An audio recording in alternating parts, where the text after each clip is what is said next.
This is me.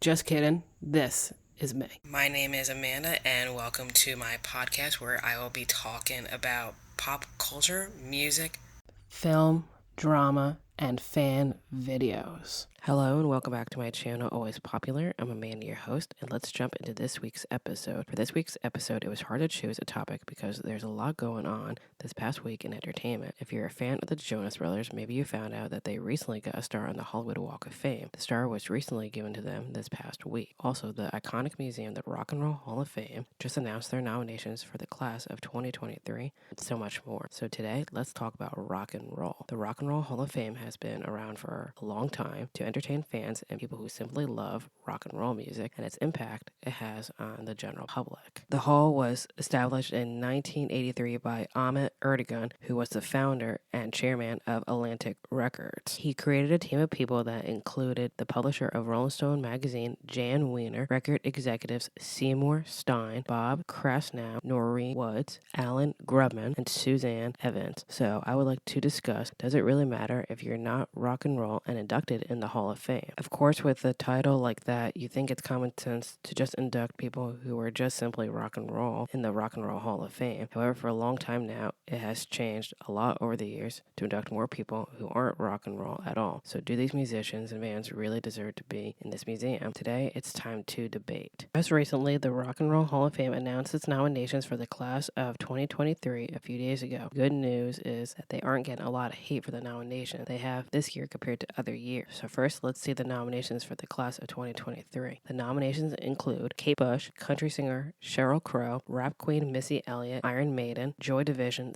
/ New Order, 80s singer Cyndi Lauper, George Michael, country legend Willie Nelson, Rage Against the Machine, Soundgarden, The Spinners, A Tribe Called Quest, The White Stripes, and Warren Zevon. I like this list because there's a lot of artists and bands that have had a big impact in music history and on other people as well who were influenced by them. So is the Hall of Fame really being unfair to rock people? It's a bit complicated. I would say no and yes at the same time, so let me explain. My first reason why is because maybe I think the Hall of Fame wants to include more people from different backgrounds of music regardless of their impact. I think it's that big of a deal that other people are being put in the museum. I would think if as long as they have a big impact on rock and roll history and somewhat pave the way for other people, I think it's fine. Also, especially on their official website, it says this remarkable list of nominees reflects the diverse artists and music that the Rock and Roll Hall of Fame honors and celebrates. So that already proves one of my points I wanted to mention. I thought over the years that maybe the voting committees wanted to have more diversity and to include more people with different backgrounds. Also, maybe they don't want to exclude other backgrounds and genders like they did in the past, like they used to. Also, in the past, not that many females were nominated and inducted into the hall. The first time that happened was in 1987 with Aretha Franklin. So to be honest, they came a long way. I think it's better that they are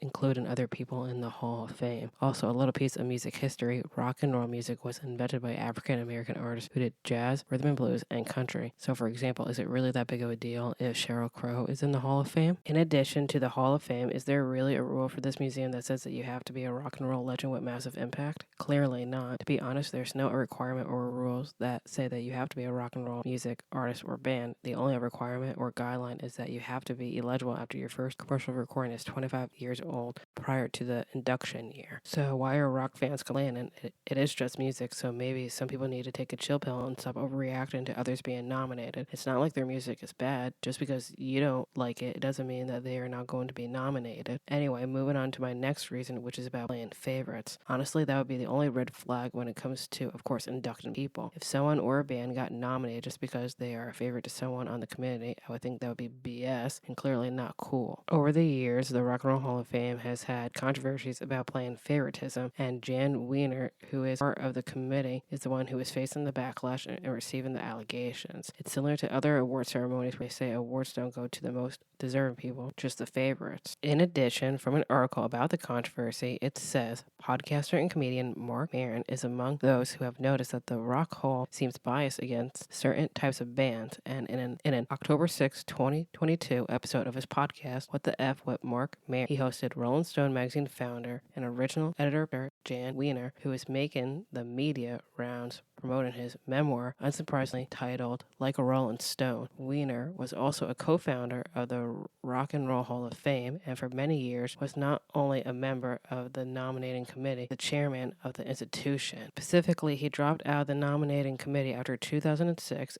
and resigned from the chairman position in 2019. So to be honest, people shouldn't be throwing shade and stuff like that at him, especially if he's not a part of the museum anymore. So maybe the nominations this year aren't being hated or criticized because it's actually a good list and, because he's not a part of the committee anymore. So all in all, there's nothing for diehard rock fans to complain about except for the favoritism shit. I understand the frustration because I like rock music too. I bet there's people who deserve to be in there who aren't. However, there's nothing that we can do about it unless it becomes fan voted in the future, and no matter what, some fans will always complain because you can't please everyone. Lastly, before I go, so for this year's class, do you agree with the picks, or are you a fan of just allowing just rock and roll people in? And mostly, what rock bands from the past do you think should have been inducted years ago? Once again, thanks for listening and watching, and you'll hear me in the next episode.